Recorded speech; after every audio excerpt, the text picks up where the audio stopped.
आज हम आपके बीच शीतला माता की बहुत ही सुंदर कथा रखने जा रहे हैं। बहुत समय पहले की एक छोटे से गांव में लोग बीमारियों और महामारी से बहुत परेशान रहते थे।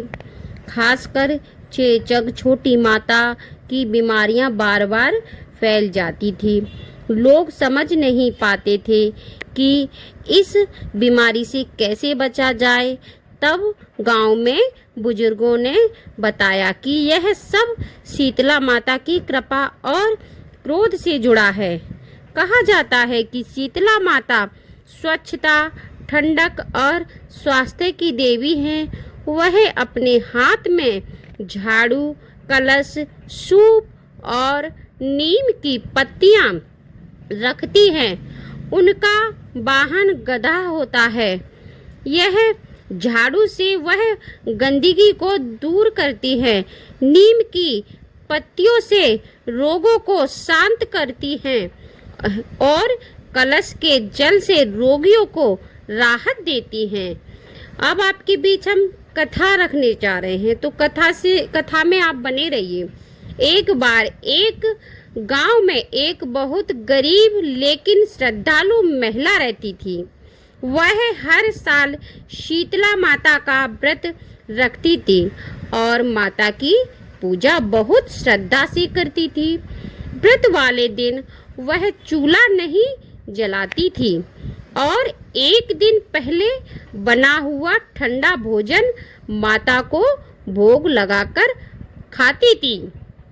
उसी गांव में एक अमीर महिला भी रहती थी, लेकिन वह माता की पूजा को महत्व नहीं देती थी।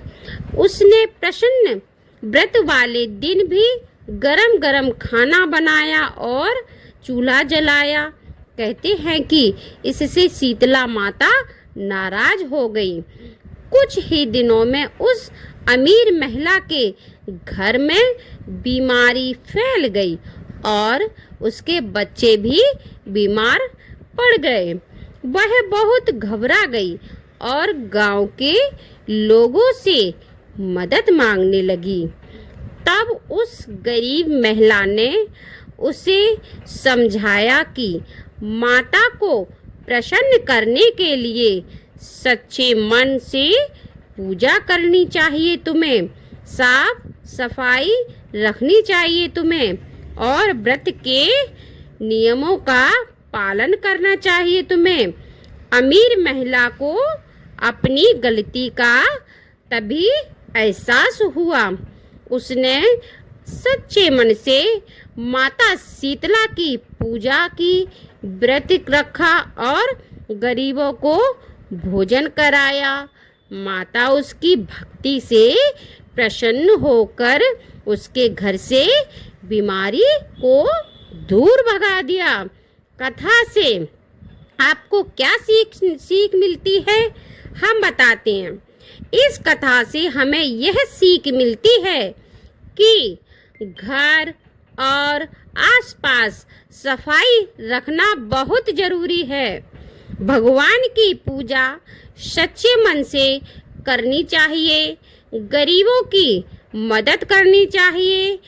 कहा जाता है कि जो व्यक्ति श्रद्धा से शीतला माता की पूजा और कथा सुनता है या सुनते हैं, उसके घर में सुख शांति और रोग बीमारियां सब शीतला माता दूर भगा देती हैं और सब मंगल ही मंगल होता है।